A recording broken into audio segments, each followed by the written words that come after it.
Au cœur des travaux de l'atelier de validation qui a débuté le lundi 15 novembre 2021, le document des politiques foncières nationales a été validé par toutes les parties prenantes du processus de la réforme foncière en République démocratique du Congo le mercredi 17 novembre 2021 à Kinshasa. Pendant 3 jours de travaux en plénière et dans des groupes thématiques, les participants émanant des diverses entités territoriales et sectorielles ont échangé et débattu pour aboutir à un document de politique foncière véritablement issu d'un consensus national. Je suis à la fois fier et heureux de constater que les présentes assises vous ont permis de relever ce grand défi de doter la République démocratique du Congo d'un document consensuel de politique foncière nationale. Parmi les innovations que ce document apporte dans le secteur foncier, il y a la réforme sur les terres agricoles, un moyen efficace pour promouvoir les acteurs de ce secteur et de lutter contre l'insécurité alimentaire dans le pays. La FAO, partenaire indispensable dans le secteur agricole en RDC, s'en réjouit et attend voir toutes ces réformes se matérialiser pour le bien-être des acteurs du secteur agricole en RDC. Que la politique foncière soit adoptée aujourd'hui pour nous, c'est une véritable aubaine parce que ça va nous permettre dans la politique agricole d'aborder toutes les questions relatives à la sécurité foncière des agriculteurs avec beaucoup plus d'aisance pour sécuriser les agriculteurs, pour renforcer leur sécurité foncière et pour pouvoir promouvoir la relance agricole de notre pays.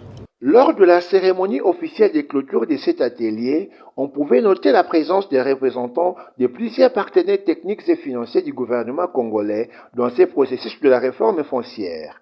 Tous ont salué l'aboutissement heureux, la validation du document et espèrent voir ces réformes concrètes sur terrain. Pour nous, la suite va être la véritable réforme. Comment mettre en œuvre toutes ces idées innovantes, toutes ces préoccupations, capitaliser les expériences en réalité sur le terrain.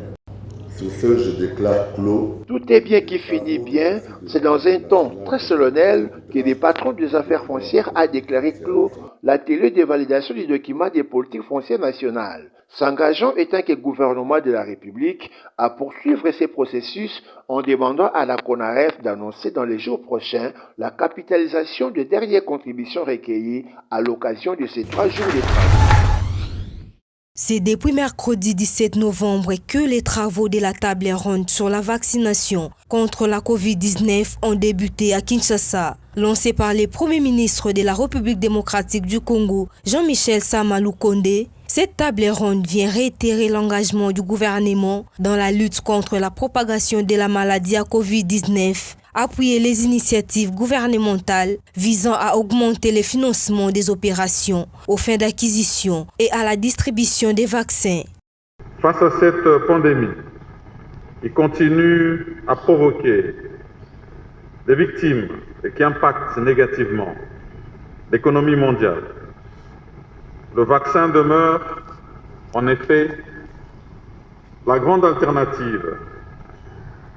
Or, notre continent présente encore un taux faible de couverture vaccinale, alors que dans plusieurs contrées du monde, la vaccination s'intensifie malgré les résistances. Au cours de ces travaux, le Premier ministre a encouragé tous les services gouvernementaux, les partenaires techniques et financiers à travailler ensemble pour renverser la tendance de la vaccination au regard de l'augmentation des cas positifs enregistrés dans certaines provinces du pays.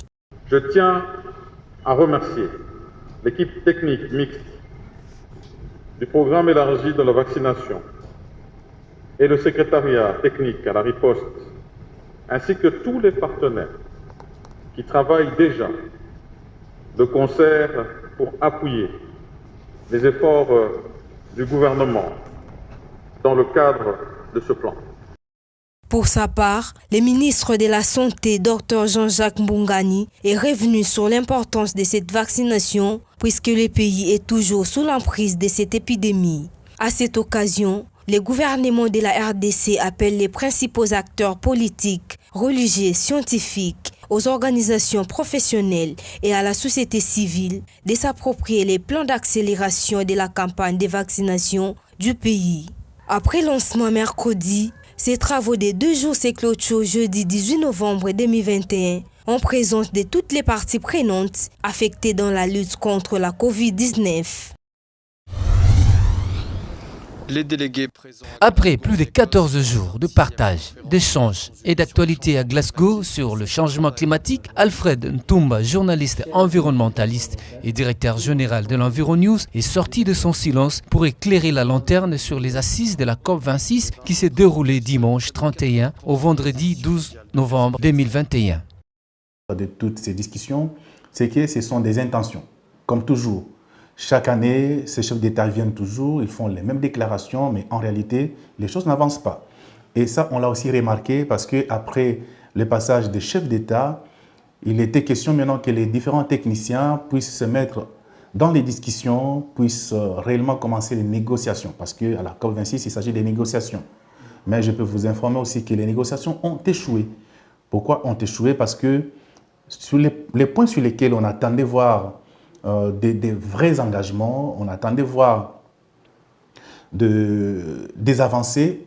Fort malheureusement, ces points n'ont pas pu avoir des avancées significatives qu'on attendait. C'est ce qui justifie le fait même que la COP a excédé d'1 jour. Depuis la COP21, il y a de cela 5 ans passés, qui a donné lieu à la signature de l'accord de Paris, les 197 pays signataires devraient tout mettre en œuvre lors de la COP26 pour atteindre l'objectif de manière du réchauffement à plus de 1,5 degrés Celsius. Fort regrettable, pendant le déroulement de cette COP26, rien n'a progressé, signale Alfred Ntumba. Passé cette étape de déclaration politique, il s'en est suivi d'une étape des négociations proprement dites où les techniciens devraient discuter. Et c'est là où les bas a blessé parce que les attentes qui ont été manifestées ou qui ont été présentées par les différents leaders mondiaux n'ont pas abouti à quelque chose.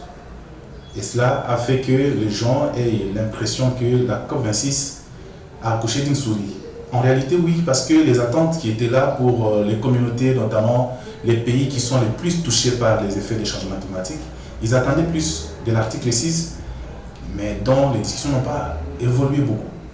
La non-transparence, le superficiel sont également les mots justes que ce communicateur de l'environnement a trouvé mieux pour expliquer la rencontre de Glasgow. Ce qui démontre tout simplement que les paroles ne suivent pas, les actes ne suivent pas les paroles.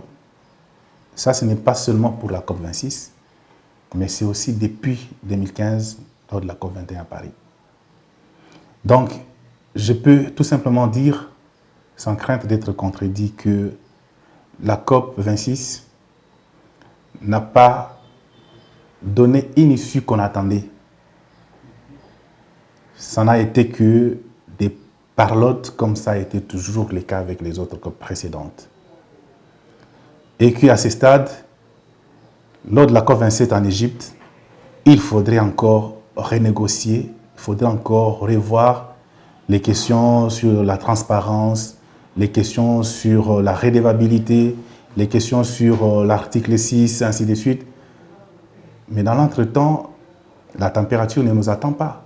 Scientifiquement prouvé que l'Afrique et le bassin du Congo restent les remparts du monde sur son poumon vert de la planète après que l'Amazonie ait perdu vertigineusement ses forêts.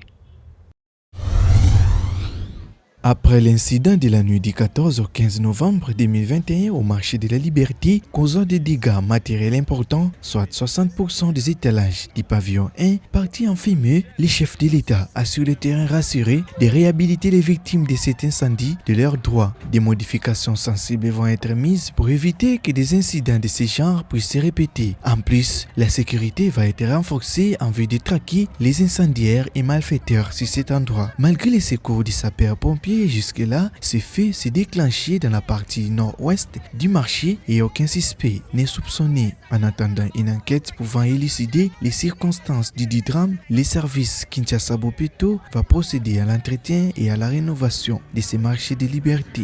Accompagné du ministre d'État, ministre du Budget, du ministre des Finances et du gouverneur de la ville de Kinshasa, les chefs de l'État est resté attentif aux doléances exprimées par les vendeurs ayant perdu leurs biens. Situé sur l'avenue Lumumba dans la commune de Massina, le marché de la Liberté fut construit sous la présidence de Laurent Désiré Kabila pour récompenser les habitants du district de Tchangou pour avoir résisté à l'agression des rebelles en août 1998.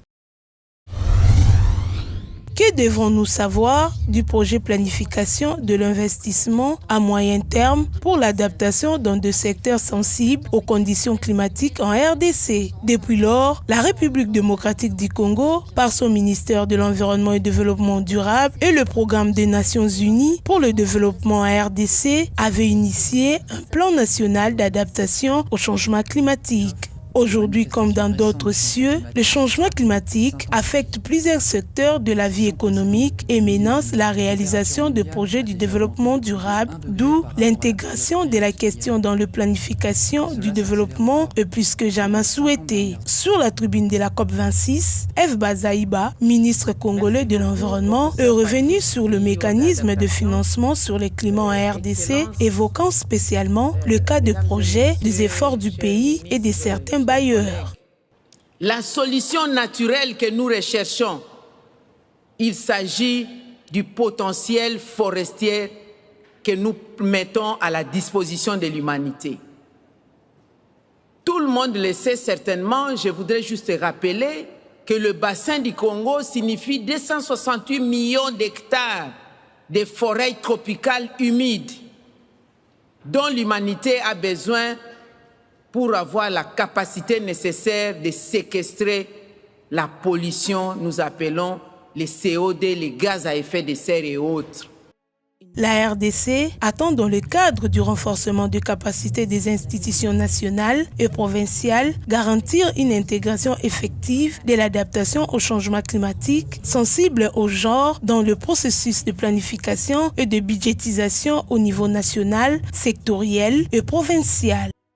Alors, il nous faut une compensation, il nous faut de l'échange. Quelle est l'alternative pour que nous puissions nous adapter à la nouvelle culture industrialisée, sans pollution? Il s'agit d'avoir accès aux fonds d'adaptation, accès aux fonds mis à la disposition pour l'atténuation. Il s'agit aussi que nous puissions bénéficier du prix unique, identitaire et équitable du prix de la tonne de carbone.